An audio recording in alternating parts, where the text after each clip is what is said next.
भी दे सकते हैं। अच्छा लगता है और प्रेम खराब लगता है। काम अच्छा लगता है तो आपको फिर आना पड़ेगा कि अच्छा क्या लगता है, इसका क्या अर्थ होता है। आपको स्पर्श इंद्रिय के विज्ञान को समझना पड़ेगा। यही बात हम कहेंगे कि आप लोग इधर उधर करते हैं। अगर आप ये कहेंगे काम अच्छा लगता है तो साधक किस चीज के हैं आप? साधना क्या है आपकी? अरे चुप, कोई साधना नहीं है। कामी क्रोधी लालची इनसे भक्ति न होए, भक्ति करे कोई सूरमा जात वरण कुल। कोई कामी क्रोधी से कोई भक्ति थोड़ी कर सकते। आप कह रहे हैं नहीं काम अच्छा लगता है, तब आएंगे हम इनमें अच्छा किसको कह रहे हैं? रूप को, शब्द को, स्पर्श को, स्वाद को, गंध को। वही बताइए हम घूम कहेंगे नहीं विज्ञान आप समझ लीजिए साधन भाव है, तो साधन किसका कर रहे हैं? काम अच्छा लगता है। ऊर्जा का क्षय होना ही अच्छा लगता है। अरे तो सिद्ध करिए ना आप, क्षय होना अच्छा लगता है तो आपको सिद्ध करना पड़ेगा ना। नहीं नहीं, ये सब नहीं। आप अगर इन्होंने सही कह दिया ऊर्जा का क्षय होना अच्छा लगता है, तो आप सिद्ध करिए ना, विचार करिए उस पर ना। हम कहाँ इनकार रहे हैं? ऊर्जा का क्षय होना अच्छा होता है तो आप सिद्ध कर दीजिए ना। बिना मतलब की बात, गैप नहीं, ऑफ माइंड आती है, इसका क्या यहाँ मतलब? यहाँ बहुत गैप ऑफ माइंड आती है ऊर्जा के प्रवाह के कारण केवल। आप बड़ा विज्ञानी मत बनिए। नहीं नहीं, गैप ऑफ माइंड जो आप दिखा रहे हैं वो ऊर्जा के प्रवाह का ही परिणाम है। और क्या परिणाम है वो? गैप ऑफ माइंड का अर्थ आप क्या बताएंगे? विचारहीनता नहीं, विचार शून्यता। हाँ, विचारहीनता कैसे कहेगा? विचार शून्यता कहिए। विचार शून्यता बिना ऊर्जा के प्रवाह के संभव नहीं है।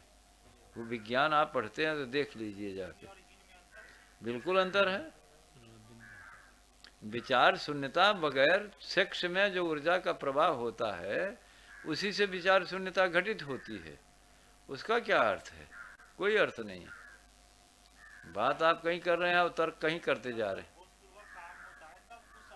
तो जब होश पूर्वक काम में आप प्रवेश किए तो काहे ऊर्जा नष्ट कर रहे हैं? हम भी तो पूछ रहे हैं।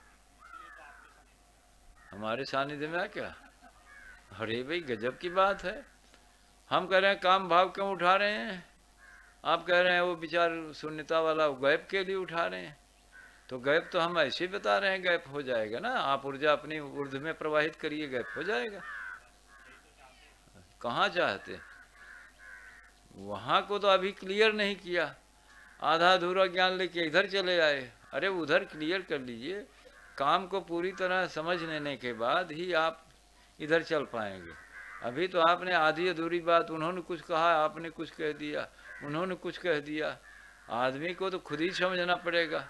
ऊर्जा के प्रवाह का मतलब है काम का भाव, उसमें स्त्री और भोग का क्या मतलब है? अभी बहुत बातें हैं ना। स्पर्श का क्या मतलब? विचारणी बात है महाराज जी। विचारणी बात तो है ही है। जब क्षय होने में आनंद हो रहा है और तो जो तो वही ऊर्जा ऊर्ध ऊर्ध्वमुख होगा तो कितना आनंद ऊर्ध्वमुख में होगा। आनंद नहीं है। ऊर्ध्वमुख प्रवाह विकृति वो में अच्छा समाधिस्थ हो लगता है। जाता है आदमी। विकृति समझ में आई तो काहे के क्षय करी। अरे अब नहीं बोले दो, पगले ही बतिया आते विक्रे जो नहीं आए तो नहीं बोले जाएंगे, क्या मतलब? वहां सारा मैटर ऊर्जा के प्रवाह का है।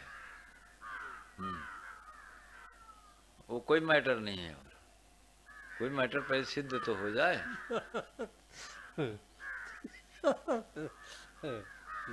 तो योगी लोग इसीलिए इसीलिए तो काम को दुख कहा गया। अभी क्लियर थोड़ा ही हुआ। ऊर्जा का प्रवाह हुआ लेकिन वीर का तो नुकसान हुआ। आपने बैटरी का पानी गिरा दिया तो बिजली का प्रवाह खत्म हुआ। वीर वीर तो ही तो धारण करता है ऊर्जा को ना, वीर ही धारण करता है। आप ऊर्जा प्रवाहित हुई तो ऊर्जा प्रवाहित हुई वीर के कारण। ऊर्जा प्रवाहित हुई वीर के नाते, क्योंकि वीर ही ऊर्जा को धारण करता है। वीर ऊर्जा उसे कहते हैं ना, काम ऊर्जा को वीर ऊर्जा कहते हैं। और ऊर्जा को जो धारण कर रहा है वो बाहर चला गया, वो प्राकृतिक व्यवस्था है। गर्भ तक वीर को पहुंचना है, गर्भ तक वीर को पहुंचना है, इसलिए इंद्री में वीर ऊर्जा सक्रिय होके वीर को फेंकती है, हैं? ये सब क्रियात्मक है, ये सब क्रिया रूप, यहाँ कर्म जैसा कुछ नहीं है। अब वो माइंड में एक गैप पैदा होता है, आदमी एक बेहोशी की स्थिति में जाता है। अगर होश में है कोई आदमी तो सेक्स में जाएगा ही नहीं, कोई जागृत चेतना सेक्स में नहीं जा सकती, संभव नहीं। अरे जो सेक्स में जाते हैं सब बेहोश लोग होते हैं, चाहे ज्ञान जितना छांटे। कोई होश का आदमी सेक्स में जाएगा, अपनी मौत खोजेगा। काम साक्षात अपनी मौत है। वीर का नाश माने अपनी मौत, वीर का नुकसान माने अपनी मौत। जो जागृत चेतना है वो कभी भी सेक्स को स्वीकार नहीं कर सकती, धातु क्षीणता को ही नहीं स्वीकार कर सकती। इसलिए हठ योग में वज्रौली की से लेके और तमाम रसायनों का प्रयोग किया गया। तंत्र शास्त्र ने इसलिए प्रेम की बात की है, वही बात तो हम भी कर रहे हैं। काम का भाव आप उठा ही क्यों रहे हैं अपनी मौत के लिए?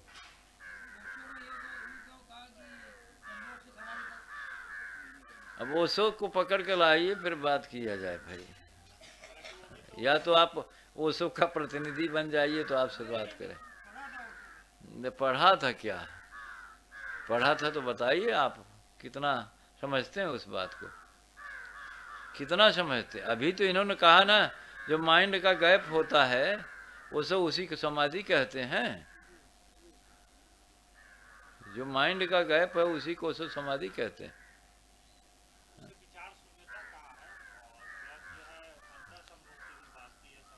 तो अंतर संभोग की बात में कहाँ दिखाया है? आप किताब खोलिए उसको, आप बहुत पढ़े हैं, हम नहीं पढ़े हैं।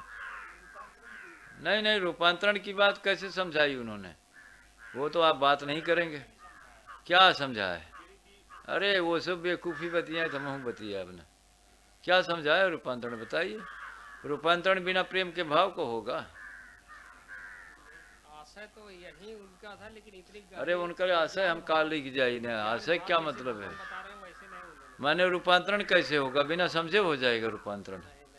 ये सब गलत ढंग की। रूपांतरण का आधार ज्ञान है, रूपांतरण का आधार है, इतना तो हम भी उनकी बात स्वीकार कर रहे हैं। अगर आप सेक्स से गुजरे तो सेक्स का ज्ञान हुआ? ज्ञान तो किसी को है नहीं, ज्ञान तो किसी को होता नहीं। मोह में चले जाते हैं, ममता में चले जाते हैं, तो ज्ञान कहाँ हुआ? अगर ज्ञान होता तो कोई पिता माता परेशान होते लड़के लड़की को लेके? ज्ञान होता तो चढ़ जाते ऊपर।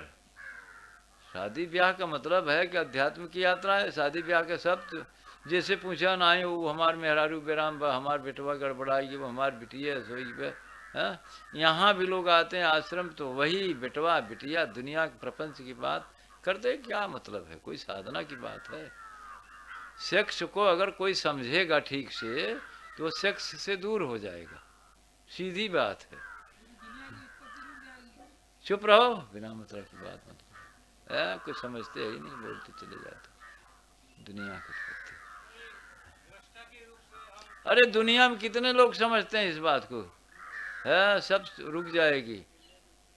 दुनिया में एक आदमी दो आदमी समझी नहीं, कितने बुद्ध हो गए दुनिया में। सृष्टि रुक जाएगी। सब सुन ही रहे हैं, बैठे तो हैं सब, बड़े समझ रहे हैं। हाँ नहीं, ये सब पागलपन वाली बात है ना। अरे जो सेक्स को समझेगा, भोग को समझेगा, काम को समझेगा, काम से बड़ा कोई दुश्मन नहीं, तो न मोह में रह जाएगा न ममता में रह जाएगा, वो भूल भुलैया वाली जिंदगी में थोड़ी रह जाएगा। तो वो तो सूरज संहार के आकाश पे चढ़ना शुरू करेगा।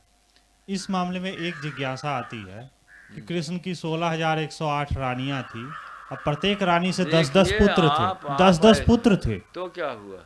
तो इसका क्या? तो इसका क्या मतलब? हम ठेका लिए हैं कृष्ण का? कृष्ण के ठेकेदार हम हैं। आपको जो बात अप्रत्यक्ष है तो अब चले गए कृष्ण पे, चले गए बुद्ध पे, चले गए मोहम्मद पे, काम ऊर्जा बीड़ी ऊर्जा पे। तो हाँ? ये तो समझ में आ रहा है, या ये बातें काल्पनिक है या दूसरे संदर्भ में है? देखिए उसके लिए रामायण में एक चौपाई लिखी है, समर्थ के नहीं दोष गोसाई, रब पावक सुरसर की नाई। अगर ऐसा कोई मूर्ख आदमी इच्छा करेगा तो जड़मत हो जाएगा। कृष्ण समर्थ योगेश्वर थे, उनकी नकल आप करेंगे, उनकी बात आप समझे, उनकी लीला को समझना बहुत कठिन है। तो उनकी लीला तो आप ये नहीं समझे कि राधा जो 16 वर्षीय कन्या राधा किशोरी जी हैं, बेवकूफ़ आदमी आप हैं। 16,000 रानियां थी, 10-10 लड़के पैदा, आप समझ लीजिए।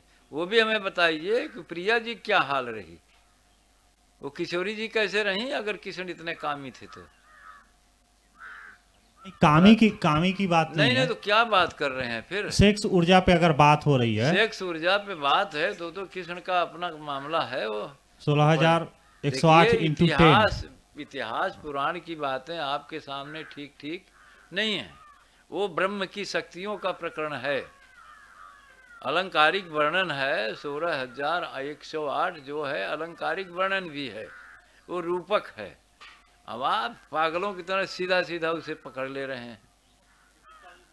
आदि मजबूरी में शादी नरकासुर हुई, इन भी सब चीजों पे भी तो चर्चा अलंकारिक हुआ। उपाख्यान है। नरकासुर तो आप ही हैं, तो वही है नरकासुर। और के नरकासुर पे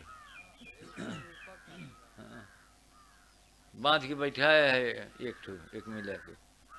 नरकासुर है तो हर गुलाम के है ज्योति, का नाम है तोरे पत्नी के, कब बांध के बैठाया है एकदम से। अब बिना कृष्ण के छोड़ाए हो का?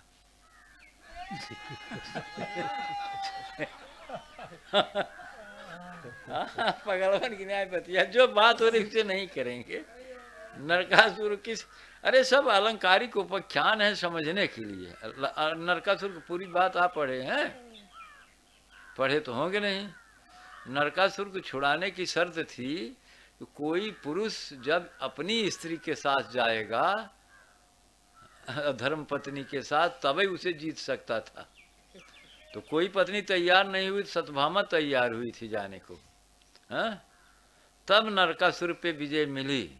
बिना पत्नी को कोई नरकासुर को जीत नहीं था। नरकासुर तो आपके भीतर बैठा हुआ है, अहंकार। इस युद्ध में जब सत्यभामा तैयार हुई, नाम भी गजब का है, जब कृष्ण के साथ सत्यभामा तैयार हुई तब कृष्ण विजय पाए नरकासुर पे। नरकासुर आपकी चेतना की एक स्थिति है, काम के तल की। और उसमें आप और पढ़िए, वो पंच तत्वों पे विजय प्राप्त करके वो कैसे कैसे, बहुत बड़ा उपाख्यान है उसमें। नरकासुर आदमी के भीतर की मनस की स्थिति है। नरकासुर उस पे बिना कोई सत्यभामा के साथ लिए उस पे विजय नहीं प्राप्त कर सकता। सत्यभामा ऐसी पत्नी जो सत्यभामा जिसको कहा जाए, सत्यभामा का अर्थ जानते हैं? पढ़ा जाएगी। बता दे महाराज जी। पत्नियां तो मुँह बाए रहती भोग के लिए हैं। सत्यभामा का मतलब है सत्य को स्वीकार करने वाली, सत्य को धारण करने की क्षमता। वो भी प्रेम ही का पंथ है फिर, है?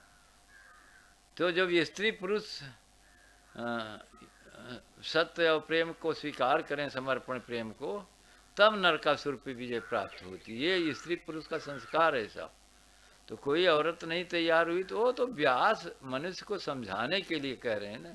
वो आप चले जा रहे हैं इतिहास पे। नरकासुर तो हर आदमी के अंदर बैठा हुआ है। नरकासुर हर आदमी के भीतर उसके मनस में की स्थिति है ना। तो व्यास ने मनुष्य के मनस की अलंकारिक वर्णन किए हैं भागवत वगैरह में, तो लोग उसे हकीकत में पकड़ लेता। नरकासुर ऐसा कोई राजा था? कोई राजा नहीं था। रहा भी होगा तो क्या मतलब है उसका? कंस कोई राजा था, जरा से कोई मतलब नहीं इन बातों का।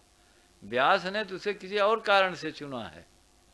लोग वो चले जाते हैं इतिहास में, लीला प्रसंग भी छोड़ देते। हम तो पूछ रहे हैं तो अगर इतना था, इतनी तो अच्युत कैसे हुए कृष्ण?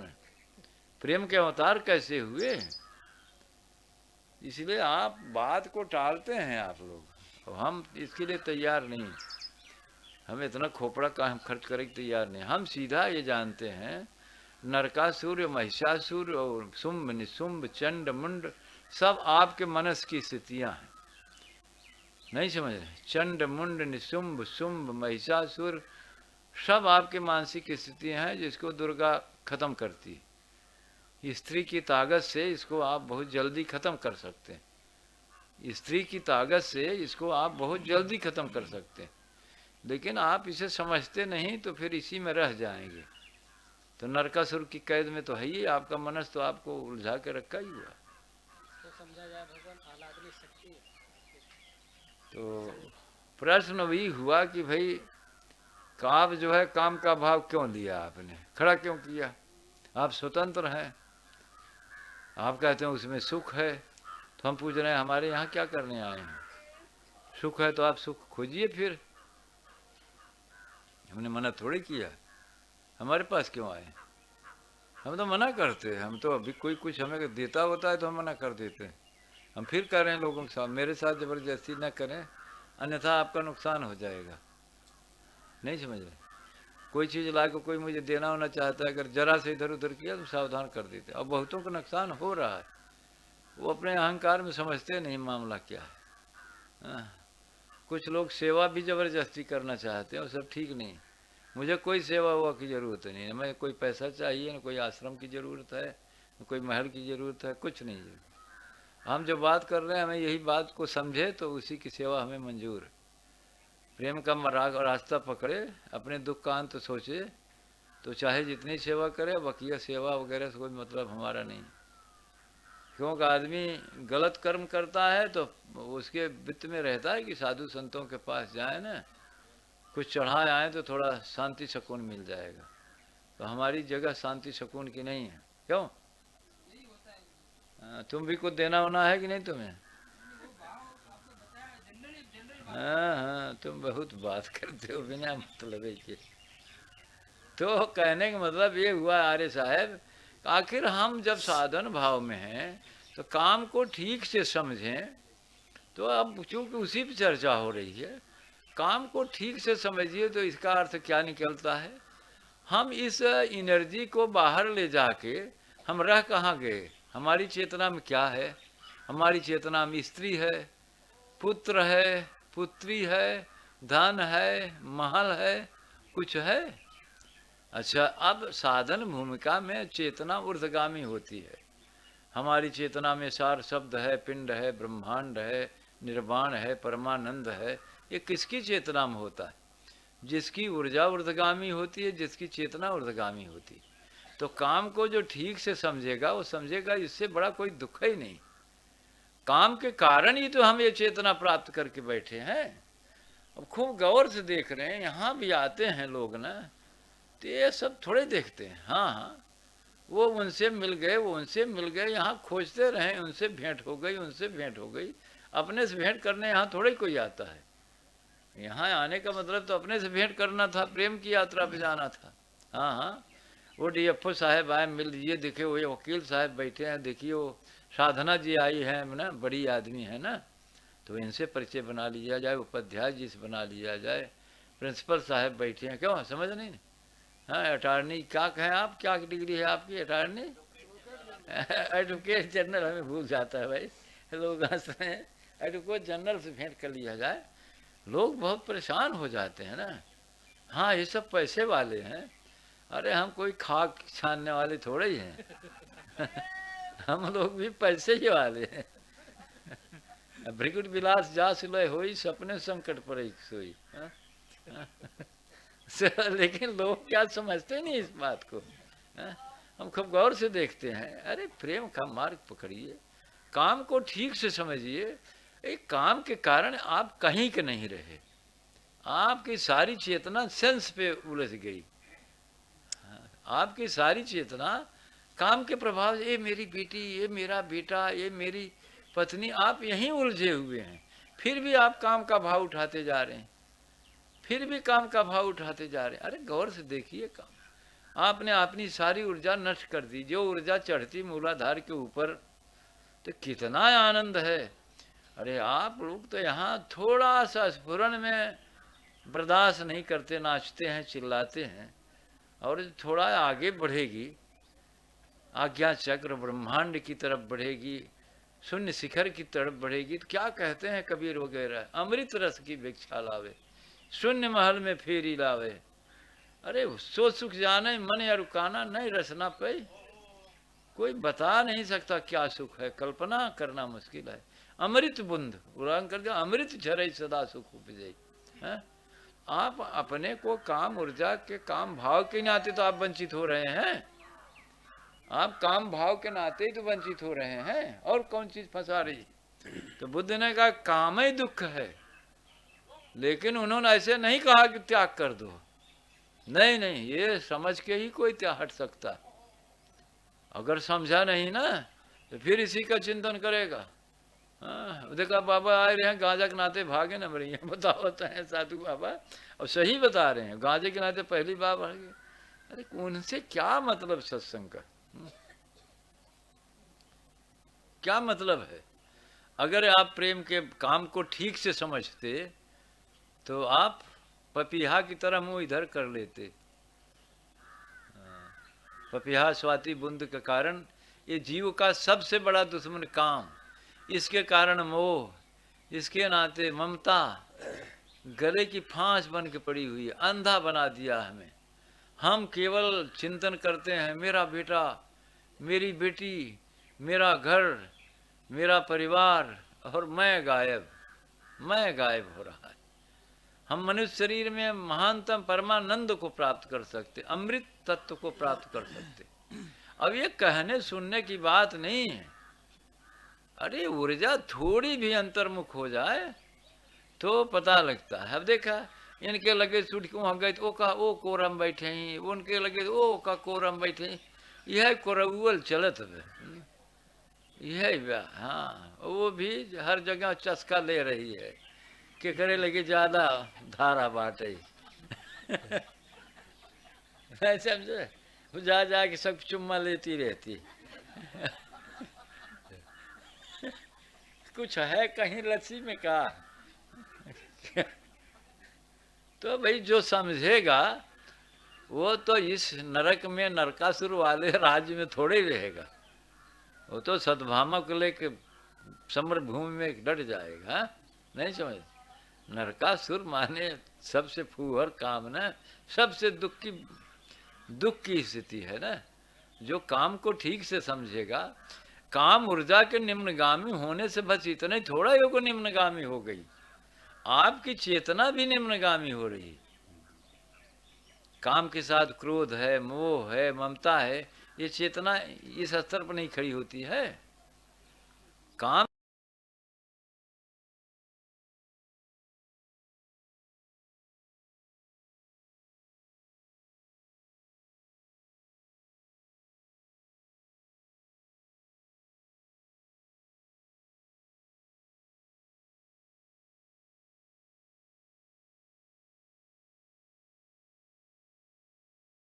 की सिद्धि भी थोड़ी थोड़ा लेते, कैसा मैटर है, आवाज बोला नहीं आदमी जान जाते हैं कि उदास है कि प्रसन्न है, क्या है पता लगता है थोड़ा थोड़ा।